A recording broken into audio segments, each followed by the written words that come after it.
c'est une question qui concernera la France et qui s'adresse peut-être à Madame Roman, qui a très justement rappelé que l'accès à l'alimentation ne figure pas dans les codes sociaux, tout en ajoutant que ça figure dans le code rural.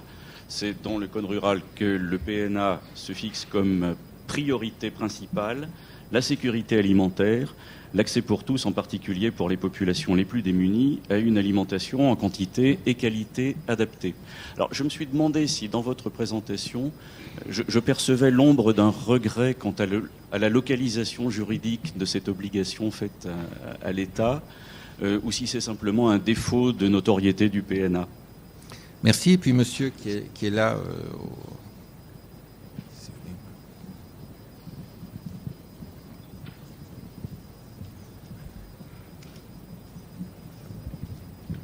Merci beaucoup. Donc, je voulais juste réagir suite à l'invitation, à la réflexion donc faite par le professeur de Schutter concernant l'effectivité du droit à l'alimentation dans le succès donc des politiques de sécurité alimentaire. Alors donc, sur ce point, je me demande est-ce qu'on ne pourrait pas utiliser l'évaluation de politique publique comme étant un outil.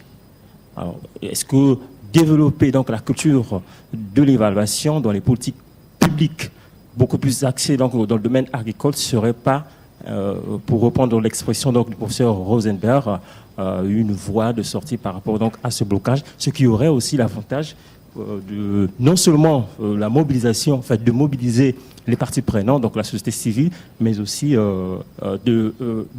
d'encourager leur participation et surtout d'inciter les États à rendre public de leurs efforts. Merci. Merci. Donc je retourne vers les panélistes. Je crois qu'il y a plusieurs questions qui ont été adressées aux uns et aux autres. Je commence par Olivier. Merci. Alors je vais peut-être réagir sur quatre points, très brièvement. D'abord, très intéressant ce que François Collard-Dutilleul a dit sur le Conseil national de l'alimentation en France. En fait, ces forats qui réunissent l'ensemble des acteurs du système agroalimentaire sont un dispositif extrêmement intéressant parce que dans les systèmes alimentaires en général, les acteurs en question ne communiquent qu'à travers ce canal très pauvre de transmission d'informations que sont les prix. Les consommateurs, les producteurs, les distributeurs ne communiquent qu'à travers les marchés, et avoir des instances où ils sont obligés de se poser la question de la durabilité des mécanismes ou des systèmes plutôt dont ils sont les acteurs me paraît tout à fait intéressant. Ça permet de mieux comprendre les éventuels blocages du système, de mieux comprendre les impasses dans lesquelles certains se trouvent, de mieux évaluer l'équité des prix qui sont pratiqués pour les producteurs comme pour les consommateurs. Et je pense que c'est le genre d'instance qui devrait être effectivement plus généralisé. Et c'est en partie ce que recommande le Comité des droits économiques, sociaux et culturels quand il parle de stratégies de réalisation du droit à l'alimentation qui doivent être formulées de manière participative. Il pense notamment à l'établissement de ce genre de conseil national. Alors, deuxième point, Miguel Ángel Martín a évoqué les directives volontaires à l'appui de la concrétisation progressive du droit à l'alimentation dans un contexte de sécurité alimentaire nationale, directive adoptée en 2004 par le Conseil de la FAO.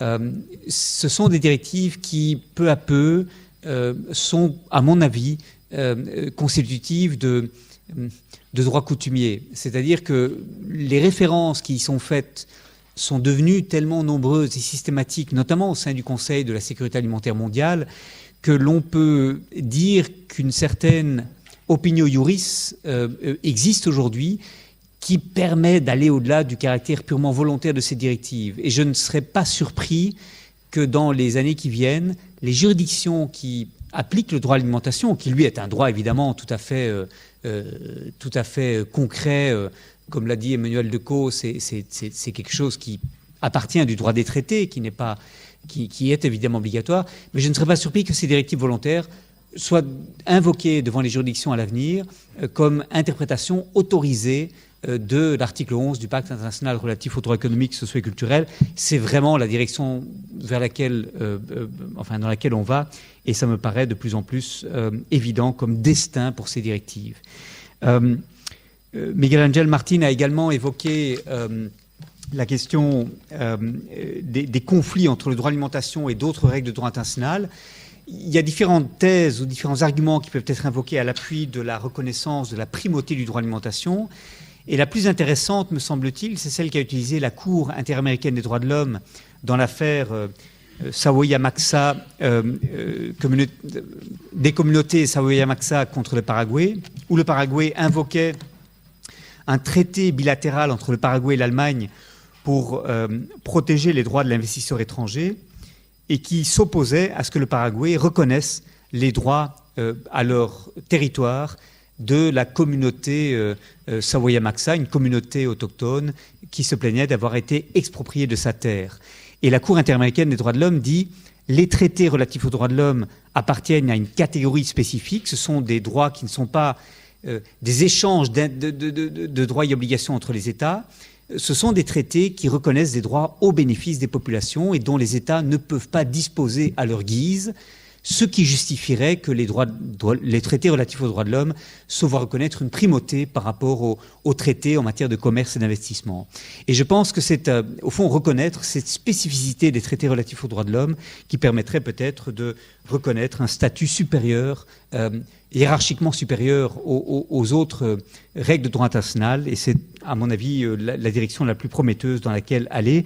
Peut-être plus facile à mettre en avant que le statut de jus cogens du droit à l'alimentation. Enfin, la proposition qui a été faite d'utiliser le droit à l'alimentation comme manière d'évaluer les politiques publiques me paraît tout à fait recevable. C'est effectivement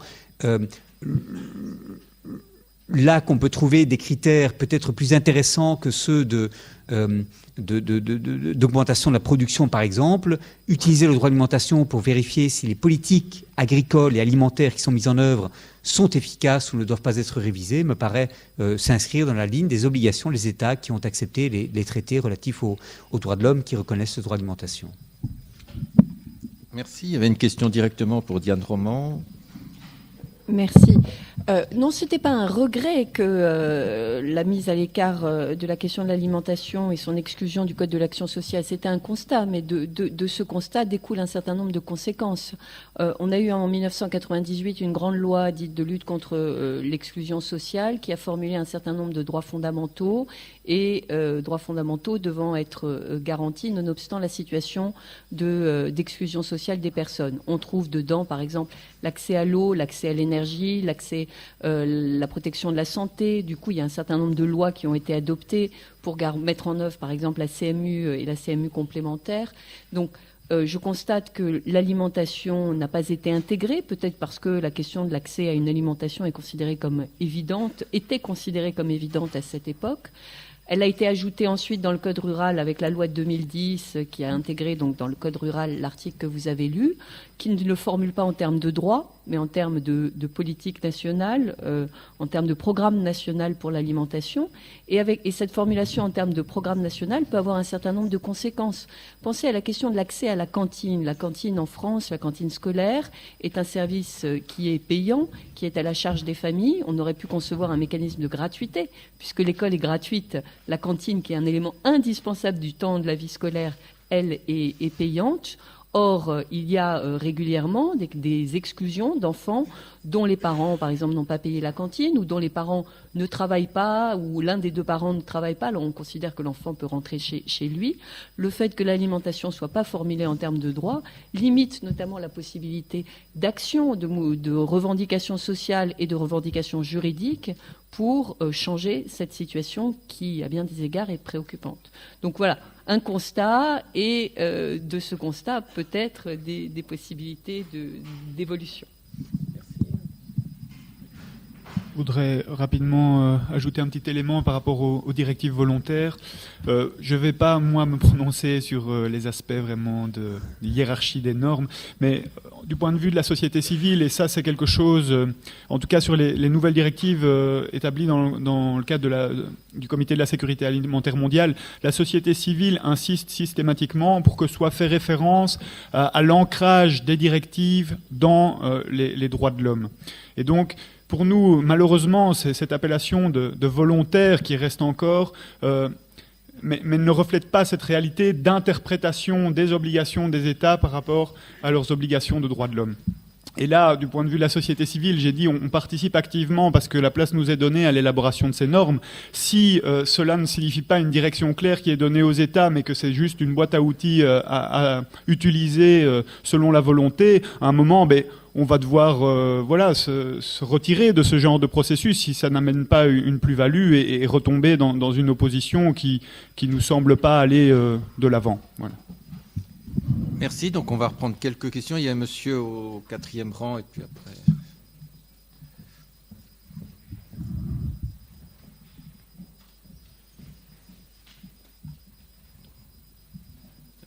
Oui, moi j'avais une question également, une piste de réflexion. On a beaucoup parlé depuis hier de cette imperméabilité en fait de l'appareil de l'OMC aux droits de l'homme. Entre les droits de l'homme et tout ce qui touche au commerce, on a des acteurs privés, des acteurs publics, et on l'a vu notamment à travers l'intervention de Manuel Decaux, on a des comportements délibérés qui vont porter atteinte au droit à l'alimentation, mais au-delà encore, au droit à la vie. Et donc moi, ma question, c'est, parce qu'on n'a pas parlé jusque-là du droit pénal et du droit pénal international. Y a-t-il pas une réflexion à pousser pour identifier certains comportements, bien évidemment pas tous, mais des comportements délibérés de certains acteurs, privés ou publics, qui pourraient être, dans certains cas, appréhendés, pourquoi pas, par le droit pénal international lorsqu'ils ont des conséquences directes sur le droit à la vie, et on l'a vu aussi, conséquences qui peuvent être massives. Y a-t-il pas là une réflexion à mener, notamment peut-être pour élargir la notion de crime contre l'humanité? Merci. Alors derrière, peut-être monsieur Pierre, et puis après on finira. Bonjour à tout le monde. Je suis Mélior Joseph, je viens de Haïti. Je suis un jeune étudiant en droit, donc je finis ma licence. Et c'est surtout un honneur pour moi d'être là parmi tous ces doctorants, ces experts, et puis qui parlent de la sécurité alimentaire. Mais mon intérêt porte surtout sur M. De Schutter, parce que j'ai assisté à la présentation d'un officiel haïtien à l'ONU par rapport à la MINUSTAH. Parce que vous savez qu'il y a une mission internationale en Haïti des Nations Unies qui s'appelle la MINUSTAH. Et on a accusé la MINUSTAH d'avoir contaminé des rivières en Haïti avec la choléra, parce que un contingent népalais déversait des matières fécales, permettez-moi l'expression, dans l'eau, et ça a produit le choléra en Haïti. Et d'ici là, il y a plus d'un millier de morts par rapport à la choléra. Mais si on parle de la sécurité alimentaire en termes d'accès à l'eau, accès à la terre, accès aux semences, je pense que le droit à l'eau est un droit fondamental dans la sécurité alimentaire. S'il y a une mission des Nations Unies dans le pays qui est censée stabiliser le pays, et que cette mission est à l'origine, d'ailleurs, un spécialiste, un expert français a prouvé que c'est la MINUSTAH qui est à l'origine de ça, alors que les autorités haïtiennes sont en train de nous amadouer sur la question, bien que la société civile porte des réflexions. Le Parlement haïtien a sorti un rapport sur la même question, prouvant que les Nations Unies devraient dédommager la population victime. Alors je m'adresse à l'envoyé spécial de l'ONU. En quelle mesure il peut contribuer à accompagner la société civile haïtienne, les populations qui sont victimes, dans la question du droit à l'eau, qui est fondamental, et même comment porter l'ONU à reconnaître son implication dans ce domaine. Donc j'espère que vous allez faire les suites nécessaires à travers ça. Et aussi, ma remarque, c'est surtout de remercier le programme LASCO de nous permettre de rencontrer toute cette intelligence mondiale sur la question de la sécurité alimentaire, parce que nous, en Haïti, la sécurité alimentaire est un fait. Parce qu'il y a le dernier rapport du Conseil national de la sécurité alimentaire en Haïti a fait état de plus de 4 millions de personnes qui sont dans une situation d'insécurité alimentaire. Donc, par rapport à la problématique de la démocratie alimentaire que nous sommes en train de poser à l'ASCO, ma préoccupation serait comment transformer cette démocratie alimentaire en nourriture de l'assiette du paysan haïtiens. Merci. Merci pour ces questions. Une dernière question, monsieur, au premier rang, et puis on aura les réponses. Merci. Moi, je suis au premier rang, mais je suis ni spécialiste de droit, ni spécialiste de démocratie alimentaire, même si je choisis ce que je mange tous les jours. Donc, je suis quelque part un spécialiste de démocratie alimentaire. Je suis ravi de découvrir toute cette énergie qui émane de la part de tous ces chercheurs et tous ces spécialistes. Je trouve ça extraordinaire et très rassurant. Et j'aurais quelques souhaits à faire. La plupart d'entre vous êtes chercheurs dans des universités. Et vous avez aussi un impact important sur la vie des universités. Et dans les universités, il n'y a pas toujours des bonnes conditions alimentaires. Les étudiants n'ont pas toujours le temps d'aller manger le midi au restaurant. Donc, est-ce qu'on ne pourrait pas utiliser 1% de votre énergie pour modifier localement des choses ?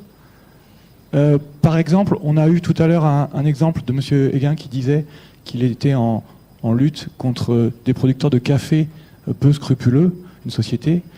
En sortant, nous aurons un café qui va nous être servi, du jus d'orange qui vient vraisemblablement du Brésil, donc, et des distributeurs de distraction alimentaire, comme ce terme a été brillamment employé hier. Est-ce qu'on ne pourrait pas avoir des pommes et des poires biologiques produites localement dans l'organisation même de ces événements et dans le choix quotidien qu'ont les étudiants de pouvoir s'alimenter de façon durable et concrète? Je vous remercie. Merci pour ces questions aussi. Je ne sais pas si les organisateurs répondront. Alors, je me retourne toujours vers Olivier de Schutter d'abord. Ok, d'abord sur la dernière question, oui, absolument. Je crois que ça commence par là. Je me rappelle qu'avant un sommet de la FAO, j'avais écrit au directeur général de l'époque, Jacques Diouf, pour demander que les repas qui soient servis aux délégués soient des repas qui soient préparés avec les aliments locaux que les producteurs, nombreux en Italie évidemment, qui peuvent faire des menus magnifiques, pouvaient fournir, pour que les délégués comprennent que c'est chez soi et localement que commencent au fond les réformes. Et je crois pour ma part que il faut miser sur ces initiatives locales beaucoup plus qu'on a tendance à le faire et ne pas attendre de l'État qu'il fasse tout pour que les systèmes alimentaires peu à peu se réforment. Ce que Deleuze appelait la micropolitique me paraît devoir être remise au goût du jour. C'est autour de soi, dans son environnement immédiat et de manière territorialisée, que l'on peut faire démarrer des choses. Donc entièrement d'accord, et c'est ce qu'on doit essayer de faire chacun autour de soi. Alors, deux questions ont été posées sur lesquelles je peux brièvement réagir. D'abord sur le droit international pénal. Oui, les conventions de Genève de 1949 imposent à la puissance occupante certaines obligations, notamment de ne pas priver la population de l'accès à l'alimentation. Et quand je suis en contact avec les autorités israéliennes, par exemple, je prends appui sur ces textes pour leur imposer leur poser les questions qui, de ce point de vue-là, dérangent, parce que ce qui se passe sur les territoires palestiniens occupés est tout à fait... des violations tout à fait claires du droit à l'alimentation à mes yeux, fondées sur le droit international pénal, et pourrait être constitutif, le cas échéant, de crimes de guerre, voire même de crimes contre l'humanité. Si on affame une population civile, ce serait la qualification juridique adéquate. Il y a des travaux là-dessus et des communications adressées à Israël sur cette question précise. Finalement, moi je ne suis pas du tout un porte-parole de l'ONU, donc je ne vais pas répondre sur la MINUSTAH. Je suis un observateur de cela comme vous l'êtes vous-même, moins directement victime sans doute. Mais ce que ça pose comme question, c'est évidemment l'immunité dont bénéficient les organisations internationales qui commettent, le cas échéant, des atteintes aux droits de l'homme. Ici, je dois dire, c'est peut-être moins le droit à l'alimentation que le droit à la santé dont il s'agit. Et si un rapporteur spécial s'intéresse à cette question, je pense que c'est plus le rapporteur spécial sur le droit au meilleur état de santé susceptible d'être atteint, le professeur Alan Grover, à qui cette question pourrait être posée. L'expert indépendant sur Haïti. J'ai ce qu'il faut. Ah bon alors Oui, une réponse sur l'alimentation à l'université et sur les la disponibilité et la proximité de la nourriture, je suis évidemment parfaitement d'accord avec ce qui vient d'être dit par le rapporteur spécial. Je vous rappelle quand même que se développent des associations de plus en plus nombreuses. La Loire-Atlantique est assez exemplaire dans ce domaine, qu'on appelle des AMAP, des associations pour le maintien de l'agriculture paysanne. J'en suis membre, concret, et qui permettent de se fournir auprès des producteurs locaux. Et les produits sont parfaitement biologiques, et on peut se fournir très facilement. Je rappelle également que ces AMAP qui existent, je dirais presque de façon spontanée et coutumière, qui se développent dans le pays, commencent à faire l'objet de contrôles, pas seulement sanitaires, ça c'est parfaitement normal, mais de la part des services de l'État, et en particulier des services fiscaux, qui veulent commencer à fiscaliser, à imposer la TVA sur la vente des produits, etc. Et il y a une lutte qui est entreprise, et tout ce qu'on voit, c'est que l'État français il veut absolument récupérer sans véritable concertation ce mouvement des AMAP et essayer de l'intégrer de force dans ces circuits. C'est pourquoi, moi, le Conseil de l'alimentation, ça me fait rigoler, n'est-ce pas, tout ça, ce sont des structures qui viennent du haut, qui regroupent des tas de gens plus ou moins experts, etc., qui se rencontrent 3 fois l'an. Ça n'empêche pas les circuits de distribution dans ce pays de défavoriser complètement les paysans locaux en particulier, de faire venir de très loin des produits qui ça manifeste des coûts de transport et des coûts pour l'environnement tout à fait considérables. Tout ça, c'est le chic de l'État français de créer des structures par le haut qui ne servent absolument à rien, sinon à engraisser les gens qui en sont membres. Merci. Diane peut-être, et puis après Manuel. Juste une anecdote pour rebondir sur cette question d'alimentation à l'université. Ça doit être l'heure qui fait qu'on ne parle que d'alimentation à l'université. J'avais à l'occasion de plusieurs colloques que j'avais organisés, j'avais fait appel au service d'une association de réinsertion sociale de femmes en situation d'exclusion sociale, et c'était qui fournissait donc des services de restauration avec de surcroît une alimentation locale, bio dans la mesure du possible. C'était formidable, sauf que l'agence comptable de l'université m'est tombée dessus en me disant ils sont hors marché, il est hors de question qu'on les fasse travailler. Donc j'ai essayé de faire évoluer les choses, ça n'a pas fonctionné, et c'est effectivement un peu plus en amont, c'est au stade de l'élaboration d'une politique de marché public dans toutes les administrations, donc à l'université, mais dans les collectivités locales, qu'il faudrait effectivement intégrer ces critères dans l'élaboration des contrats de marché public. Oui, pour répondre à la question sur le droit pénal international, en fait, nous, pour l'instant, la priorité, ce serait plutôt, lorsque des acteurs, des sociétés privées sont impliqués, qu'une cour internationale soit mise en place qui permette de porter les affaires au niveau international contre les sociétés. On ne comprend pas pourquoi ces sociétés protégées par les accords d'investissement peuvent, elles, recourir contre les États devant des organes arbitraux internationaux, mais que lorsqu'on n'obtient pas satisfaction devant une juridiction nationale, on peut porter l'affaire à un niveau supranational, mais c'est pas directement contre la société, c'est contre l'État qui n'a pas réalisé son obligation de protéger. Et la deuxième priorité, c'est la reconnaissance des obligations extraterritoriales dont je parlais, c'est-à-dire que les États qui agissent au sein des institutions internationales ont également l'obligation de respecter leurs droits humains, ce qui permet alors de les interpeller et aussi alors d'offrir des voies de recours aux victimes lorsqu'elles sont lésées par des politiques des États, même si c'est en dehors de leurs frontières. On parlait de la politique des agrocarburants tout à l'heure. Eh bien, nous, on pense que, en tout cas, dans certains projets financés directement à l'étranger et qui ont des impacts négatifs sur les populations locales, les victimes devraient pouvoir recourir aux juridictions devant l'État qui promeut ce genre de projets et de politiques. Merci. Il y a d'autres tables rondes, donc j'espère que les questions qui n'auront pas pu être posées maintenant pourront être posées plus tard. Mais je vais me tourner vers Raja Gopal pour lui demander s'il veut ajouter quelque chose, et ça sera le dernier à avoir la parole. You have the floor. Only a small statement that within the debate of food, in India we are now debating about the role of the state. State as a provider or state as a facilitator. Because of negative intervention of the state, many people who are producing food, who have already achieved food security, are in danger. The fisher folks, the nomads, the Adivasis, the indigenous people are self-sufficient in terms of food production, but because of negative intervention of the state, they are losing control over food. So from a position of state as a provider to a position of state as a facilitator in terms of food security is one debate we are having.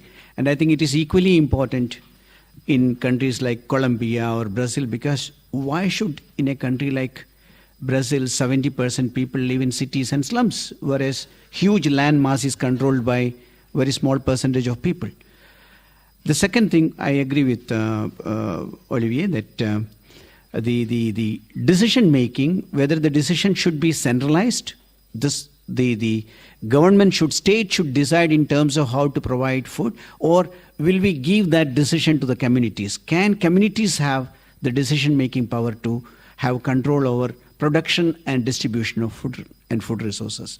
And this is a kind of debate we are having in India, because 70% people are depending on land and other resources, and they are being threatened because of negative interventions of the state. Thank you. Donc, merci. Oui. Non, que Rajagopal a insisté sur le rôle négatif de l'État dans plusieurs continents. Donc, il a cité l'exemple de l'Inde, mais d'autres exemples en Amérique latine, et qu'il faut retourner la perspective, abandonner cette intervention négative de l'État pour voir l'État comme un facilitateur pour rendre le pouvoir de décision aux communautés de base. Je crois que c'est un message qu'on peut retenir. J'ajouterais juste ce commentaire, c'est que dans la vision classique du droit international des droits de l'homme, on pose les droits de l'homme face à l'État, avec les ingérences de l'État. Le droit à l'alimentation, qui est un droit fondamental, c'est un test pour renverser les perspectives. Ce n'est pas seulement des problèmes de non-ingérence, l'État doit rendre compte et rendre effectif le droit. Et puis aussi, surtout, ce n'est pas seulement l'État qui est en cause, c'est tous les acteurs, et notamment les acteurs non étatiques. Alors, il y en a qui contribuent de manière très positive, et c'est les ONG qui ont ce rôle de sensibilisation, de mobilisation. Et puis, il y a des lobbies très puissants qui bloquent les choses. Donc, la responsabilité des entreprises ou des multinationales doit être aussi mise en avant. On a beaucoup souligné les contradictions entre la sphère de l'OMC et la sphère des Nations Unies qui serait vertueuse. Alors les Nations Unies, c'est peut-être pas si vertueux que ça dans tous les cas, mais je me souviens d'un débat à Genève où on posait la question à Pascal Lamy sur les contradictions entre l'OMC et l'OIT, l'Organisation internationale du travail. Il répondait, il n'y a pas de contradiction parce que finalement c'est la même composition, ce sont les mêmes États. Et c'est nos États qui sont schizophrènes, qui votent des choses différentes lorsqu'ils sont au Conseil des droits de l'homme, qui sont à la FAO, qui sont à l'OMC. Encore une fois, c'est les États qui traduisent cette schizophrénie ou cette contradiction, pour ne pas dire hypocrisie.